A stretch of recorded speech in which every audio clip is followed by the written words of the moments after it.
October 12, 2014, from First Energy Stadium in Cleveland, Ohio. It was the Pittsburgh Steelers at the Cleveland Browns, and the Steelers got on the board first in the first quarter with a 20-yard field goal by Shaun Suisham, and that made it 3-0. He ended up missing a field goal later on in the first, and after one it would be 3-0 Steelers over the Browns. But then in the second quarter, the Browns scored 21 answered points. First, it was a 5-yard touchdown run by Isaiah Crowell, and then Brian Hoyer hit Jordan Cameron for a 51-yard touchdown pass, and then Ben Tate ran for an 8-yard touchdown run, and so it was 21-3 going into halftime. And in the third quarter, the Browns continued to score unanswered points as Billy Cundiff kicked a 40-yard field goal to make it 24-3.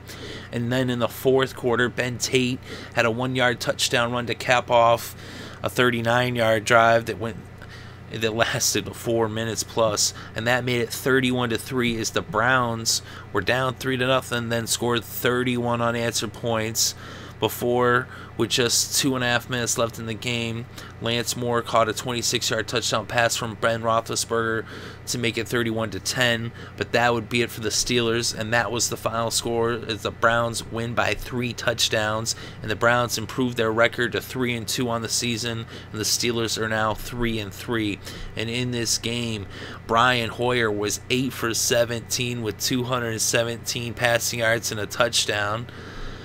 And the leading rusher for the Browns was Ben Tate with 78 yards off of 25 carries, and he had 2 touchdowns. And Crowell had 77 yards off 11 carries and 1 touchdown. It's the two combined for over 150 yards rushing.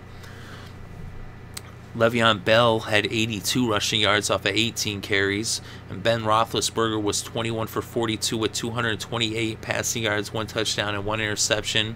And the game's leading receiver was Antonio Brown with 118 yards off of 7 receptions. Jordan Cameron had 102 yards off of 3 receptions, one of which was that touchdown. And on defense, Timmons had 10 tackles, Dansby had 11 tackles. The Steelers had 1 sack, that was Hayward. And the Browns had 2 sacks, as Bryant and Dansby both had sacks. And Skrine had the 1 lone interception as Cleveland picked off Big Ben. And the Browns dominate the Steelers with the final score, Cleveland 31, Pittsburgh 10.